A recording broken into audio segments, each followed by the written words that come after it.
조갑제TV 시청자 여러분 안녕하십니까. 2020년 7월 26일 오후 7시입니다. 김홍걸 씨는 지금 국회의원입니다. 김대중 전 대통령의 셋째 아들이죠. 김대중 대통령이 재임 중에 김홍걸 씨는 거액의 뇌물을 받아가지고 구속 기소가 되었습니다. 그리고 실형이 선고되었습니다. 그런데도 지금 국회의원을 하고 있습니다. 그리고 국정원의 김대중 비자금 의혹, 미국에 있는 김대중 비자금 의혹 조사에서 김홍걸 씨가 초점이 되어 있었습니다. 원세훈 원장 시절입니다. 김홍걸 씨가 소지하고 있었다는 1억 달러 수표가 월간조선에 공개된 적도 있습니다. 이 정도 같으면 자중자애해야 할 입장일 텐데 비례대표로 국회의원까지 되었습니다. 국회의원이 되고 나서 거슬르는 이야기를 많이 합니다. 특히 백선엽 장군을 친일파로 몰면서 국립현충원에 안장해서는 안 될 사람이다 라고 이야기를 하는가 하면은 국립현충원에 안장된 친일파 인사들은 나중에 무덤을 파서 다른 데로 옮겨야 한다. 이런 일종의 파묘법을 지금 추진하고 있는 사람입니다. 이 정도로 일본을 싫어하는 김홍걸 씨에게 제가 꼭 이야기해 주고 싶은 김대중의 비밀이 있습니다. 김대중 씨가 일제시대 때 도요다 다이추로 장씨 개명했다는 걸 제가 이야기하려는 게 아닙니다. 또는 일제 관료를 양성하는 만주에 있었던 건국대학교에 입학하려고 했다는 것을 이야기하려는 게 아닙니다. 바로 김정일과의 회담, 제1차 평양회담의 이야기를 하려고 합니다. 이 평양회담을 주선한 사람이 누구냐? 일본 사람입니다. 그것도 조총련계 일본 사람입니다. 조총련계 일본 사람이 주선을 해가지고 김대중 씨가 평양에 가서 김정일하고 만났습니다. 그 전에 정상회담의 대가로 5억 달러의 현금, 그 중에 5천만 달러는 물건입니다. 를 김정일의 해외 비자금 계좌 등으로 보내고, 이 출발점이 조총련계 일본인 요시다 다케시의 주선으로 시작되었습니다. 더구나 비밀회담, 비밀을 지켜야 할 비밀회담장에 요시다 다케시가 나타나가지고 남북한 대표를 소개하는 이런 모습도 연출되었습니다. 이거는 친일파 아닙니까? 백선엽 장군이 친일파라면은 김대중 대통령이 조총련계 일본인이 주선한 회담을 받아들였다? 이거 친일파 아닙니까, 이거? 요새 토착외교란 말까지 쓰더라고요.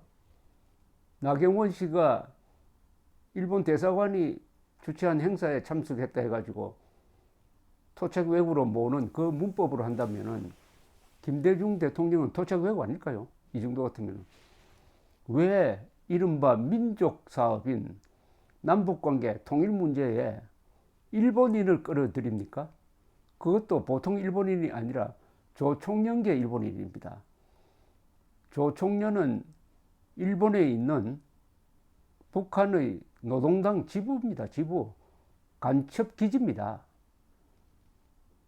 거기서 있다가 일본인으로 귀화한 사람입니다.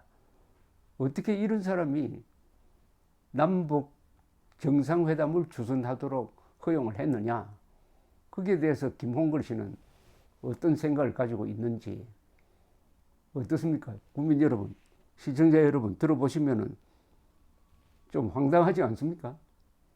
일본을 그렇게 싫어하는 김홍걸 씨가 이렇게 백선엽 장군이 만주 군관학교를 졸업하고 만주군에 들어가서 간도 특설대에 근무한 걸 가지고, 근데 간도 특설대에 근무할 때는 만주에서는 한국인 독립 운동 세력은 하나도 없었습니다. 그러니까 백선엽 장군은 한국인을 상대로 싸운 적이 없고 중국 공산당과 싸웠어요.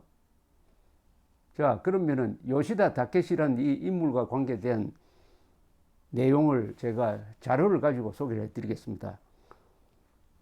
2003년에 대북 송금 사건 수사가 있었습니다. 그때 대검찰청 중앙수사부 수사 제1과 1109호 조사실에 불려온 사람이 이익치 현대정권 회장이었습니다. 이 사람이 정상회담을 추진하는데 아주 중요한 역할을 했습니다. 이 사람의 진술 내용을 소개해 드리면은 김홍걸 씨는 어떻게 생각하는지 반응이 궁금합니다. 이익치 씨는 이렇게 주장합니다. 전 회에 진술한 바와 같이 98년 2월에서 3월경 북경 차이나 월드 호텔 소회의실에서 현대의 대북 경협 사업 재개 문제로 제가 정몽헌 회장을 수행하여 북측의 송호경 아태 부위원장 일행을 접촉하였던 사실이 있는데, 그 당시 북측을 만나게 된 과정은 1997년 12월 하순경 정주영 명예회장이 정경련 회장 시절에 알게 된 일본인 고바야시에게 연락하여 북측에 경협 재개를 타진해 보라고 지시하여 제가 고바야시에게 수차례 걸쳐 전화 연락을 주고받아 98년 2월 3일, 2월에서 3월경 북경에서 북측과 회합을 갖기로 약속이 되어서 명예회장 대신에 정몽헌 회장이 저와 같이 북경에 가서 송호경 부위원장 등 북측 인사를 접촉하게 되었습니다. 그런데 북경 차이나 월드 호텔에서 제가 연락을 주고받았던 고바야시를 거기서 처음 대면하고 인사를 하였는데, 그때 고바야시가 요시다를 데리고 왔습니다. 그러면서 요시다를 정몽헌 회장과 저에게 소개시켜 주면서 사실은 이번 북측과 연락을 주고받아 경협 회합을 갖도록 한 사람은 내가 아니고 요시다가 모든 일을 하였다고 하여 그때 요시다를 처음 알게 된 것입니다. 고바야시는 말하기를 명예회장 정주영 명예회장이 정경련 회장으로 근무할 때 아사히 신문 한국 특파원으로 근무하면서 명예회장을 알게 된 사람인데, 그 후에는 일본의 어떤 대학교에서 근무하다가 쉬고 있다고 하면서 북한의 아태 위원장인 김용순과 친분이 있지만은 그 뒤에는 끈이 떨어졌다. 그런데 요시다는 일본에 귀화한 한국인 2세로서 북한에서 게 등 해산물을 수입하여 일본에 판매하는 사업을 하는 사람인데, 김용순도 잘 알고 있고 특히 김정일 국방위원장의 의전 비서와도 친하게 지낸다고 이렇게 요시다를 소개를 했습니다. 고바야시는 김용순 등 북측 고위층과 연결이 잘 되었으나 지금은 다 끈이 떨어졌다. 그래서 요시다에게 요청하여 북한과 연락을 해가지고 북한에서 송호경이를 나오게 했다. 이렇게 설명을 하더랍니다. 이렇게 해서 이익치 씨가 요시다를 알게 되었습니다. 그 다음 1999년 12월경 정몽헌 회장의 지시로 요시다에게 연락을 하여 북측의 의사를, 정상회담에 대한 의사를 타진해 달라고 요청을 했는데, 한 달 뒤인 2000년 1월경 요시다로부터 북측에서는 남북 정상회담의 가능성이 있다고 한다는 전화 연락을 받았습니다. 저는 그 즉시 이 사실을 정몽헌 회장에게 보고하였습니다.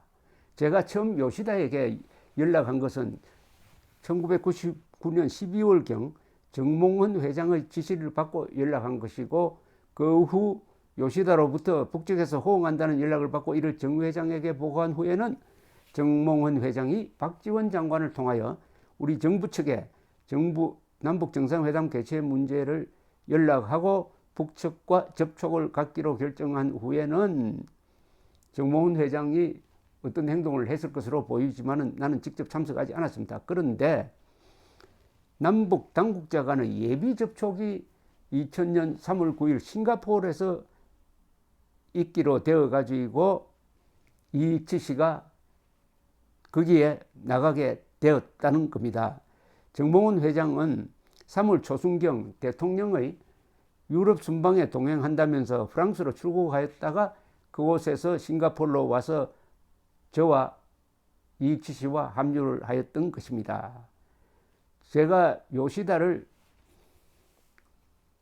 만난 것은 1998년 2월에서 3월경 북경에서 이고 그 후 2000년 3월에서 4월 사이에 싱가포르, 상해, 북경 등 정상회담 개최를 위한 회담 장소에서 요시다를 만나보게 되었습니다. 그러니까 요시다가 남북 관계의 비밀 접촉에 항상 같이 자리를 차지했다는 겁니다. 그러니까 일본 사람이 이 비밀스러운 회담장에 나와가지고 어떻게 했을까요? 그 뒤에 일본 정부에 정보를 제공하지 않았을까요? 이렇게 비밀이 보안이 유지되는데 왜 일본인을 끼워가지고 그 일본인이 일본 경찰이라든지 일본 당국에 이 특수한 정보를 미리 알려줄 수 있는 그런 여지를 만드느냐, 이것도 문제가 될 만합니다. 자, 그 다음에 이제 싱가포르에서 있었던 이야기를 구체적으로 한번 들어보겠습니다. 싱가포르에서 처음으로 박지원, 송호경 두 사람이 남북을 대표해가지고 정상회담을 위한 회의를 갖게 되는 겁니다. 이때 이익치 씨도 같이 나갔습니다. 이때 이익치 씨의 설명을 듣겠습니다.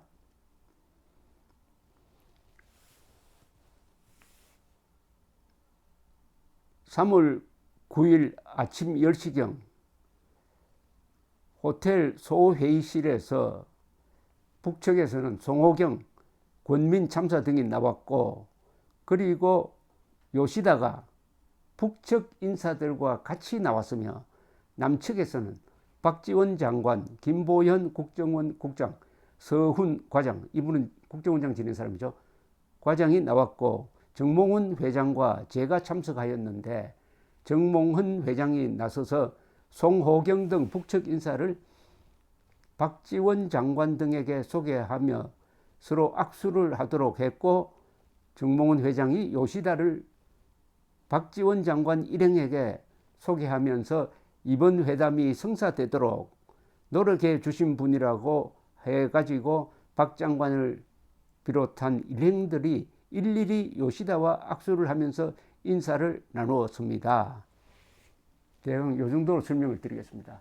무슨 말씀인지 아실 거라고 생각을 합니다. 조총련계 일본인, 일본 국적자 요시다 타케시가